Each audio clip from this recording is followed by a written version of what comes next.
அல்லேலூயா. இன்று அதிகாலையில் நாம் பரிசுத்தரின் வார்த்தையை தியானிக்க இருக்கிறோம். இந்த நாளிலே கூட ஏசாயா எழுதின தீர்க்க தரிசன புத்தகம் 62வது அதிகாரம் 4வது வசனம். நீ இனி கைவிடப்பட்டவள் எனப்படாமலும்.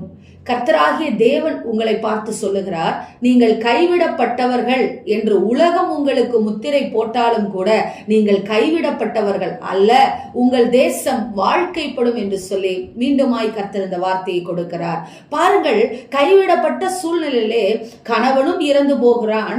இதோ உறவுகளில் இருந்து பிரித்தெடுக்கப்பட்ட ஒரு நிலைமையிலே ரூத், மோவாபிய பெண்ணாகிய இருக்கக்கூடிய ரூத், இதோ கர்த்தரை ஏற்றுக்கொண்டு கர்த்தருடைய மகளாக மாறுகிறார். அவளுடைய வாழ்க்கையை குறித்து சொல்லப்பட்டிருக்கிறது.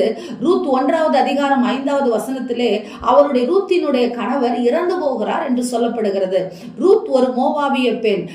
ஆண்டவராகிய தேவன் மோவாபியரும் அம்மோனியரும் தேவனுடைய சபைக்கு உட்படலாகாது என்று சொல்லி அவர் எழுதி கொடுத்த அந்த கட்டளையின் நியமத்தை உடைத்து போடுகிறவள் தான் இந்த ரூத். எப்படி உடைத்து போட்டால், நகோமியாகிய தன் மாமி கூட உன் ஜனம் என் ஜனம், உன் தேவன் என் தேவன் என்று சொல்லி நம்முடைய தேவனை அவள் இரட்சகராக ஏற்றுக்கொண்டாள். தேவ ஜனமே, நம்முடைய தேவனை யார் இரட்சகராக ஏற்றுக்கொண்டாலும், எப்படிப்பட்ட சந்ததியிலிருந்து அவர்கள் இரட்சகராக ஏற்றுக்கொண்டாலும் கர்த்தர் அவர்களை ஆசீர்வதிக்கிற தேவனாயிருக்கிறார். அவர்கள் கைவிடப்பட்டவர்கள் அல்ல. கணவன் கைவிட்டு விட்டார், தன் மாமியாரினால் உழைத்து, தன் மாமியாரிடத்திலே வருமானம் ஒன்றும் இல்லை, சொத்து ஒன்றும் இல்லை உட்கார்ந்து சாப்பிடுவதற்கு. ஆனாலும் தன் மாமியார் அண்டையில் வருகிறாள் ரூத். என்ன நடந்தது? மாமியாருடைய பேச்சை கேட்டு அருகாமையில் இருந்த நிலத்தில், போவாசனுடைய நிலத்திலே இதோ கீழே சிதறி கிடக்கிற கோதுமை மணிகளை பொறுக்கி கொண்டு வந்து தானும் தன் மாமியாரும் பசியாறுகிறதை நாம் பார்க்கிறோம். எப்படிப்பட்ட கைவிடப்பட்ட சூழ்நிலை தேவ ஜனமே. பாருங்கள், நாம இருந்தால் இந்த நிலைமை ஏன் ஆண்டவரே, எதற்கு ஆண்டவரே என்று சொல்லி தேவனை முறுமுறுக்கிறவர்களாக, தேவனை விட்டு விலகுகிறவர்களாக இருக்கலாம். ஆனால் ஆண்டவராகிய கர்த்தர் ரூத்தினுடைய வாழ்க்கையை நமக்கு பாடமாக வைக்கிறார். ரூத் கைவிடப்பட்டவள் எனப்படாமலும் என்று சொல்லி கர்த்தர் சொன்ன வார்த்தை ரூத்துக்கு தான் பொருந்தும். அவள் கைவிடப்பட்டவள் அல்ல, அவளுக்கு ஒரு வாழ்க்கையை கர்த்தர் உருவாக்கி கொடுக்கிறார். அதே ரூத்தினுடைய புத்தகத்திலே நாம் வாசிக்கிறோம். ரூத் 4வது அதிகாரத்திலே 13வது வசனத்திலே நாம் வாசிக்கிறோம், போவாஸ் ரூத்தை விவாகம் பண்ணினான், அவள் அவனுக்கு மனைவியானால் அவன் அவளிடத்தில் பிரவேசித்த போது அவள் கற்பம் தரித்து ஒரு ஆண் பிள்ளையை பெற கர்த்தர் அனுக்கிரகம் பண்ணுகிறதை நாம் பார்க்கிறோம். சபிக்கப்பட்ட ஒரு ஜனம், தேவனால் ஒதுக்கப்பட்ட ஜனம் தேவனை ஏற்றுக்கொள்ளுகிற பொழுது கர்த்தர் அவளை கைவிடவே இல்லை. மனிதர்கள் கைவிட்டு விட்டிருக்கலாம், மாறாக ஆண்டவர் அவளை கைவிடவில்லை. அவளுடைய தேசத்தை வாழ்க்கைப்பட வைக்கிறார். அவளுக்கு ஒரு வாழ்க்கையை கர்த்தர் கட்டளையிடுகிறார். தேவ ஜனமே, இந்த நாளிலே கூட நீங்கள் திருமண வயதை எட்டி இருக்கலாம், விதவையாக கூட இருக்கலாம், கணவனை இழந்து இதோ திக்கற்றவர்களாய் நீங்கள் இருக்கலாம். உங்கள் இருதயத்திலே தேவனை ஏற்றுக்கொள்ளுங்கள். அவர் நமக்கு இரட்சகராய் இருக்கிறார். போவாஸ் என்ற இரட்சகர் நமக்கு உண்டு.